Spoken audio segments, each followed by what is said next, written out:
कायद नून league Nawaz Sharif कहते हैं, खैबर पख्तूनख्वा वालों आप भी इस झूठे शख्स के झांसे में आ गए। अब मुल्क को पटरी पर लाना जान जोखों का काम होगा। मानसहरा में जलसे से खिताब में मरियम नवाज बोली, खैबर पख्तूनख्वा वालों आप अपने आप पर रहम करो, बच्चों का मुस्तकबिल गलत हाथों में ना दो। ये पाकिस्तान के साथ बहुत जुल्म हुआ है। हम नारे तो बहुत लगाते हैं, लेकिन ये जान जोखों का काम होगा इस पाकिस्तान को दोबारा पटरी पे लेकर आना। आप भी इस झूठे शख्स के झांसे में आ गए। यार वोट तो आपने दिया था, हुकूमत तो यहां थी, उसकी हुकूमत तो खैबर पख्तूनख्वा में उस पार्टी की थी। उस पार्टी के सदर को भी आप जानते हैं, चेयरमैन को भी आप जानते हैं, उस पार्टी की हुकूमत को भी जानते हैं, जो 10 साल यहां पर हुक्मरान रही। क्या बनाया उन्होंने केपीके का? केपीके में कोई नया केपीके बनाया? कोई नया पाकिस्तान बनाया? कोई तब्दीली आई? कोई बेहतरी आई? बल्कि यहां पर अगर किसी ने कुछ बनाया है तो वो फिर इस मोटरवे पे जाके देखे कि नवाज शरीफ ने यहां पे क्या बनाया है। क्या ये हमारा कल्चर है कि आप खड़े होकर जलसों में अपनी खवातीन को आवाजें कसो? आज वो जो भी भुगत रहे हैं, मैं उनको कोई बद्दुआ नहीं देना चाहती, लेकिन इंसान के अमाल इंसान को बहुत दूर तक छोड़ के आते हैं, पूरी जिंदगी पीछा करते हैं, कब्र तक पीछा करते हैं। दूसरी जानिब chairman Peoples Party Bilawal Bhutto Zardari कहते हैं कि पुरानी सियासत करने वालों को घर बैठ जाना चाहिए। आप ये समझते हैं तो तीर पर मोहर लगाएं। मुझे 4 नहीं सिर्फ 1 मौका दें, मुल्क की किस्मत बदल दूंगा।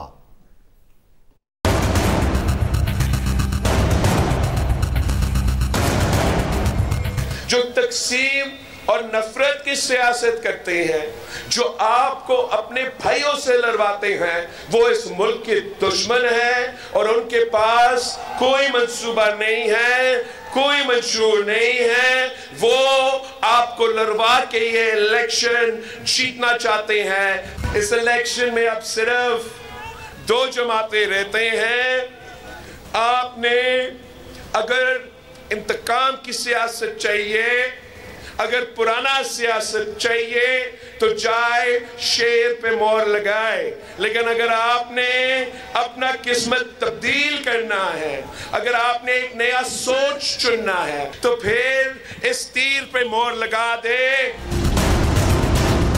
पाकिस्तान पीपल्स पार्टी को एक बार मौका देना पड़ेगा, 4 नहीं, मुझे 1 बार चाहिए।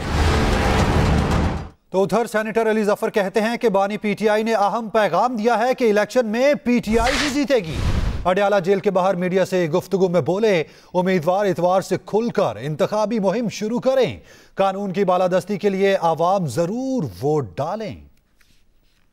जी बहुत अहम पैगाम उन्होंने आज दिया है। उन्होंने ये कहा है कि जो 9 को रिजल्ट आएगा 8 फरवरी के इलेक्शन का, उसमें इंशाल्लाह पीटीआई की जीत होगी। उन्होंने ये कहा है कि जो इलेक्शन है, ये इलेक्शन में आपने वोट इसलिए करना है क्योंकि ये पीटीआई का इलेक्शन नहीं, ये अवाम की आज़ादी के लिए इलेक्शन है। कि सिंबल नहीं दिया हुआ, लेकिन उस से भी कोई फ़र्क नहीं पड़ रहा। लोगों को पता है कौन कौन कैंडिडेट्स हैं पीटीआई के, उन्हीं के लिए अवाम वोट करे, ताकि इंशाल्लाह एक जमहूरी हुकूमत, मेजॉरिटी हुकूमत बनाने में कामयाब हो जाए PTI. Army chief general Asim Munir से चीनी नायब वज़ीर ख़ारजा की मुलाकात हुई। ISPR के मुताबिक मुलाकात में 2 तरफ़ा दिफ़ाई ताउन को मज़ीद बढ़ाने के इक़दामात पर तबादला ख्याल हुआ। आर्मी चीफ कहते हैं कि पाक चीन ताल्लुकात इलाकाई अमन, इस्तेहकाम और खुशहाली के मुश्तरका फ़हम पर कायम है। चीनी वज़ीर ने इलाकाई अमन और इस्तेहकाम के लिए पाकिस्तान की कोशिशों का भी एतराफ़ किया। चीन का CPEC मंसूबों के लिए सिक्योरिटी इंतजामात पर भी इत्मीनान का इजहार किया गया है। Army chief general Asim Munir से चीनी नायब वज़ीर ख़ारजा की मुलाकात हुई है।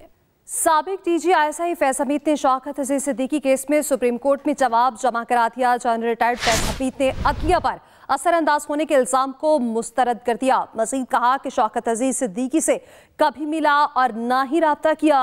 नवाज शरीफ की अपीलों पर बात नहीं हुई। शौकत अजीज सिद्दीकी के तमाम इल्जाम बेबुनियाद और मनगढ़ंत हैं। जस्टिस रिटायर्ड अनवर कांसी ने भी शौकत अजीज सिद्दीकी के इल्जामात को मुस्तरद कर दिया। ब्रिगेडियर रिटायर्ड इरफान रामे का भी शौकत अजीज केस में जवाब सुप्रीम कोर्ट में जमा। इरफान रामे ने भी शौकत अजीज सिद्दीकी के इल्जामात और मुलाकात की तरदीद कर दी। साबिक DGI फैज हमीद ने शौकत अजीज सिद्दीकी केस में सुप्रीम कोर्ट में जवाब जमा करा दिया। जनरल रिटायर्ड फैज हमीद ने अदलिया पर असरअंदाज होने के इल्जाम को मुस्तरद कर दिया। मजीद कहा कि शौकत अजीज सिद्दीकी से कभी मिला और ना ही कोई राब्ता हुआ। पाक ईरान कशीदगी खत्म, दोनों ममालिक में सिफारतकारी बहाल हो गई। पाकिस्तान और ईरान के वज़राए खारजा के दरमियान टेलीफोनिक राब्ता हुआ है। जलील अब्बास जिलानी की दावत पर ईरानी वज़ीर खारजा 29 जनवरी को पाकिस्तान आएंगे। पाकिस्तान और ईरान के सफरात 26 जनवरी से अपनी पोजीशन संभाल लेंगे। पाक ईरान कशीदगी खत्म, दोनों ममालिक में सिफारतकारी बहाल। पाकिस्तान और ईरान के वज़ीर खारजा के दरमियान टेलीफोनिक राब्ता हुआ।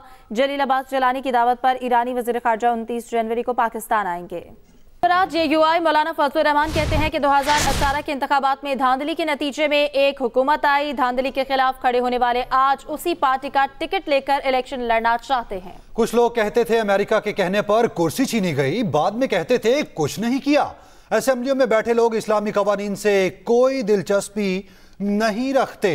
अहम खबर आपको दें, सरबरा JUI मौलाना फजलुर रहमान कहते हैं 2018 के इंतखाबात में धांधली के नतीजे में एक हुकूमत आई। धांधली के खिलाफ खड़े होने वाले आज उसी पार्टी का टिकट लेकर इलेक्शन लड़ना चाहते हैं। कुछ लोग कहते थे अमेरिका के कहने पर कुर्सी छीनी गई, बाद में कहते थे कुछ नहीं किया। असेंबलियों में बैठे लोग इस्लामी कवानीन से कोई दिलचस्पी नहीं रखते। फवाद चौधरी का इंतखाबात के बायकॉट का ऐलान, इलेक्शन कमीशन को खत लिख दिया। कहा इंतखाबात का मकसद आवाम को जीतने का इख्तियार देना है। चुनाव का इख्तियार ही नहीं तो ऐसे इंतखाबात का क्या मकसद? ऐसे इंतखाबात से बनने वाली हुकूमत अखलाकी और कानूनी मैंडेट से महरूम होगी। और दूसरी जानिब निगरान वज़ीर आला Punjab Mohsin Naqvi PCB management committee के सरबराह मुकर्रर। निगरान वज़ीर आज़म ने मोहसिन नकवी की गवर्निंग बोर्ड में नामजदगी की भी मंजूरी दे दी है। पाकिस्तान क्रिकेट बोर्ड में एक बार फिर हलचल मच गई। निगरान वज़ीर आला पंजाब मोहसिन नकवी को PCB मैनेजमेंट कमेटी का सरबराह मुकर्रर कर दिया गया। मोहसिन नकवी को ज़का अशरफ की जगह निगरान वज़ीर आज़म अनवारुल हक काकड़ ने PCB गवर्निंग बोर्ड के लिए नामजद किया था। Member governing board Mohsin Naqvi का कहना है मुल्क की क्रिकेट को दुरुस्त सिमत में लाने की कोशिश करेंगे। PCB के इंतखाबात 2 हफ्तों में कराए जाने का इम्कान है। मैनेजमेंट कमेटी की मुद्दत 3 फरवरी को ख़त्म होगी। PCB के election commissioner Shah Khawar governing board में मोहसिन नकवी और मुस्तफ़ा रमदे समेत 10 मेंबर्स की मौजूदगी यकीनी बनाएंगे, जिनमें डिपार्टमेंट्स और रीजन्स के 4 नुमाइंदे शामिल होंगे। सेक्रेटरी वजारत बैनुल सूबाई राब्ता बोर्ड ऑफ गवर्नर्स के 11वें रुकन होंगे, मगर इन्हें वोट का इख्तियार नहीं होगा। गवर्निंग बोर्ड में वज़ीर आज़म के नामजद किए गए 2 अरकान में से एक को बोर्ड का चेयरमैन मुंतखब किया जाता है।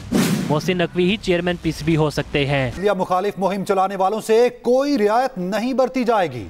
निगरान वज़ीर इत्तलात मुर्तज़ा सोलंकी की न्यूज़ कॉन्फ्रेंस। कहा 13 जनवरी के फैसले के बाद जजेस के खिलाफ मुहिम शुरू हुई। डायरेक्टर FIA ने कहा सोशल मीडिया पर इंतशार फैलाने वालों के खिलाफ कार्रवाई होगी। DG PTA बोले PTA के पास किसी भी मवाद को ब्लॉक करने का इख्तियार है। आसिफा भुट्टो की बिलावल हाउस लाहौर में पीपल्स पार्टी के कारकुनों से मुलाकात। आसिफा भुट्टो की पार्टी कारकुनों को NA 127 में इंतखाबी मुहिम मजीद तेज करने की हिदायत। मजीद कहा बिलावल भुट्टो का 10 निकाती एजेंडा ही पाकिस्तान के तमाम मसाइल का हल है। पीपल्स पार्टी को वोट देना मुल्क में नफरत और तकसीम की सियासत को दफन करने के मुतरादिफ होगा। आसिफा भुट्टो की बिलावल हाउस लाहौर में पीपल्स पार्टी के कारकुनान से मुलाकात। पीपल्स पार्टी के रहनुमा शर्जील नामेमन कहते हैं बिलावल भुट्टो की लड़ाई PTI या नून लीग से नहीं है, बल्कि महंगाई और गुर्बत से है। हमने इदारों के खिलाफ मुहिम नहीं चलाई। उन्होंने कहा कि बानी PTI का दौर पाकिस्तान का बदतरीन दौर था। शर्जील पेमन का मजीद कहना था कि मोटरवे तो बनती रहेगी, मगर मुस्लिम लीग नून ने सेहत के लिए क्या किया है। सियासी मुखालफत जरूर होनी चाहिए, लेकिन वो दुश्मनी में नहीं तब्दील होने चाहिए, वो लड़ाई झगड़े में नहीं होने चाहिए तब्दील। चेयरमैन साहब ने कहा कि मेरी लड़ाई ना PMLN से ना PTI से मुकाबला है, मेरा मुकाबला है वो सो गुर्बत से, अफलासी से। पूरी पीपुल्स पार्टी ने कभी मुल्क के इदारों पे हमले नहीं किए, इदारों के खिलाफ कोई हज़ारासाई नहीं की, इदारों के खिलाफ कोई मुहिमें नहीं चलाई हैं। PTI ने भी मुश्किल वक्त में अपने मुखालफिन के साथ इंतकाम का रवैया रखा। जब तक आप इक़्तिदार में थे तब पीपुल्स पार्टी आपको अच्छी लग रही थी। जिस दिन आप इक़्तिदार से हटे हैं, आपने कहा कि हम सिंध में पीपुल्स पार्टी के खिलाफ इत्तेहाद बनाने जा रहे हैं। PMLN की किसी धमकी में पीपुल्स पार्टी नहीं आएगी।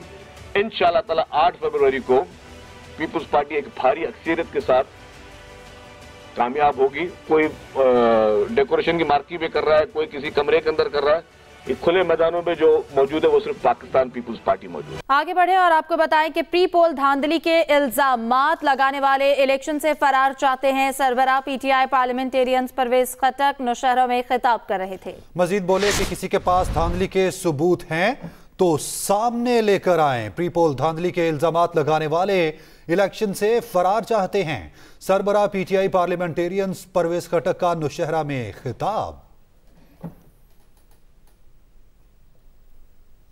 अमीर जमात इस्लामी सिराजुल्लाह का कहना है कि इक्तदार मिला तो रेलवे इंफ्रास्ट्रक्चर की बेहतरी पर तवज्जो दी जाएगी, तवानाई के शोबे में जद्दत लाएंगे। जबकि दीर में इंतखाबी जलसे से खिताब में सिराजुल हक का कहना था कि बिजली चोरी और लाइन लॉसेस का खात्मा करके शहरियों को वही बिल भेजे जाएंगे जिस कदर बिजली खर्च होगी। मौजूदा बिल्स में 15 इकसाम के टैक्सेस शामिल हैं जो साबका हुकूमतों की जानिब से आवाम पर बेजा तौर पर लादे गए हैं। ये IMF की पॉलिसियों की ताबेदारी है। हम मईशत से सूद का खात्मा करेंगे और मुल्क को खुद इन्हिसारी की मंजिल की तरफ लेकर जाएंगे। निगरान वज़ीर आला पंजाब मोहसिन नकवी ने सफारी जू का दौरा किया और अपग्रेडेशन के कामों का जायजा लिया। उन्होंने इंफॉर्मेशन सेंटर की तामीर, शेरों परिंदों को रखने के लिए मुख्तलिफ जगह का मुआयना किया, जबकि आबजार और दीगर काम जल्द मुकम्मल करने की हिदायत की। मोहसिन नकवी ने ज़ेर तामीर सॉल्ट रेंज का भी जायजा लिया। उन्होंने सफारी जू के दाखिली दरवाजे को आलमी मयार का बनाने की हिदायत की। इस मौके पर वज़ीर आला का कहना था सफारी जू पार्क में नाइट सफारी का आगाज होगा, शार्क समेत नए जानवरों परिंदों का भी इजाफा होगा। मोहसिन नकवी का कहना था कि तमाम मंसूबे 31 जनवरी से फरवरी के पहले हफ्ते तक मुकम्मल हो जाएंगे। लाहौर का हल्का NA 120 ज्यादातर दही इलाकों पर मुश्तमिल है। इस हल्के की सियासी सूरत हाल और मसाइल से मुताल्लिक बताएंगे आसिफ महमूद। NA 120 रकबे के लिहाज से लाहौर का एक बड़ा हल्का है जो वाघा, डोगरा कलां, बसीन, डियाल, मनामा, अवान, ढाईवाला, मिनहाला, नत्थों की बरकी, हडियारा, पढ़ाना, जलो, कोरियां समेत दीगर इलाकों पर मुश्तमिल है। सीवरेज, पीने के साफ पानी की अदम फ्राहमी, ट्रांसपोर्ट, गैस, बिजली की लोड शेडिंग जैसे मसाइल से मुकामी अफराद तंग हैं। पानी साफ नहीं मिलता, हमारे सीवरेज का निज़ाम बहुत जो वो नाकस है। हमें गलियों की नहीं ज़रूरत, ना सड़कों की ज़रूरत है, हमें सिर्फ महंगाई सस्ती चाहिए। महंगाई इतनी है, गरीब लोग क्या करें। NA 120 की कुल आबादी 8,94,000 के करीब है, जबकि वोटर्स की तादाद 3,63,045 है। इस हल्के में मुस्लिम लीग नून के अय्याज सादिक, पीपल्स पार्टी के चौरी मनीर डोगरा और तहरीक इंसाफ के हमायत याफ्ता हमजा उस्मान के माबैन मुकाबला मुतवक्की है। जमात इस्लामी, तहरीक लबैक और मरकजी मुस्लिम लीग समेत 17 आज़ाद उम्मीदवार मैदान में हैं। NA 120 में आज भी खानदान, ज़ात, बरादरी और धड़ेबंदियों की सियासत नजर आती है। यही वजह है कि लोग किसी सियासी जमात के मंशूर और तरजीहात की बजाय गली मोहल्ले और ज़ाती मफादात को सामने रखते हुए वोट देते हैं। Asif Mahmood, Express News, Lahore. इस न्यूज़ बुलेटिन से अब तक के लिए इतना ही। बाखबर रहने के लिए विजिट कीजिए express.pk। आप हमें ट्विटर और फेसबुक पर भी फॉलो कर सकते हैं। तो बाखबर रहिए और देखते रहिए एक्सप्रेस न्यूज़।